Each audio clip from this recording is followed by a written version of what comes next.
DGP સરના નિર્દેશ અનુસાર ગુજરાત રાજ્યમાં ડ્રગ્સ વિરુદ્ધમાં કડક કાર્યવાહી કરવાની સૂચના મુજબ અને માનનીય નાયબ પોલીસ મહાનિરીક્ષક શ્રી રાજકોટ રેન્જ નિર્લિપ્ત રાજ સાહેબના માર્ગદર્શનમાં રાજકોટ ગ્રામ્યની જો એસઓજી ટીમ છે એને દ્વારા 108 કિલો 331 ગ્રામ સૂકો ગાંજો ઝડપી પાડવામાં આવ્યો છે।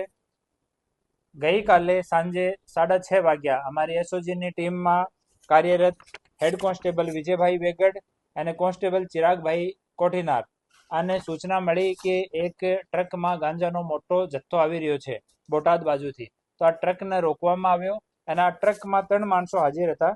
કાદર શાહ ઉર્ફે કાદર બાપુ રહેવાસી કાલાવાડ જામનગર, નરેશ ઉર્ફે હરી રહેવાસી રાજપરા બોટાદ અને રાજુભાઈ ઈશ્વરભાઈ ચૌહાણ રહેવાસી રાજપરા બોટાદ।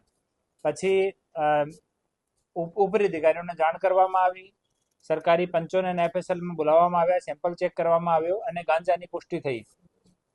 આ ગાંજો એ લોકો ઓડિશાથી લઈને આવ્યા હતા અને ઓડિશા લેવા માટે કાદર શાહ ઉર્ફે કાદર બાપુ અને નરેશભાઈ ઉર્ફે હરી એ બંને લોકો ગયા હતા। આ ગાડી જે છે આ નરેશભાઈના ભાઈની છે અને ઓડિશાથી લઈ એ સલ્ફર લઈને આવ્યા હતા અને વડોદરામાં સલ્ફર ખાલી કર્યો હતો અને સલ્ફરની બાજુમાં એ લોકો છુપાવીને આ ગાંજાનો જથ્થો લઈને આવ્યા હતા।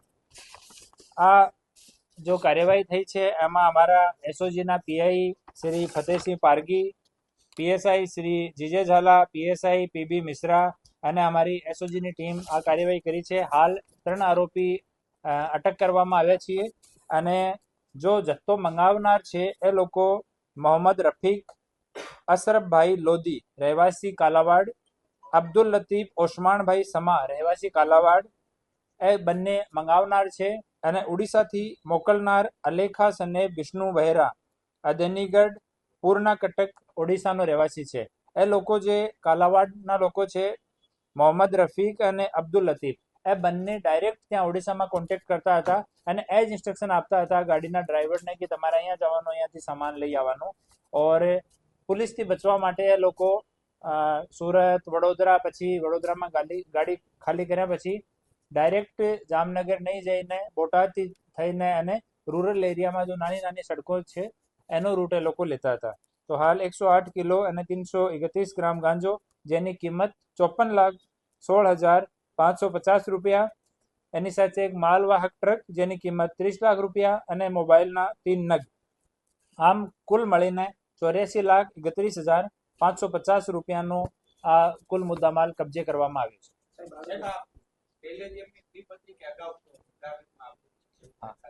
પૂછપરછ મેં એ લોકો સ્વીકાર્યો છે કે ત્રીજી અને ચોથી વખત એ લોકો ત્યાંથી ગાંજો લઈને આવ્યા હતા, લેકિન આ ક્વોન્ટિટી નાની હતી। આ સૌથી મોટી ક્વોન્ટિટી આ જ રૂટમાં એ લોકો લઈને આવી રહ્યા હતા। જો પકડાય છે એનો ગુનાહિત ઇતિહાસ નથી, જો વોન્ટેડ આરોપીઓ છે એના ગુનાહિત ઇતિહાસની અમે લોકો તપાસ કરી રહ્યા છીએ।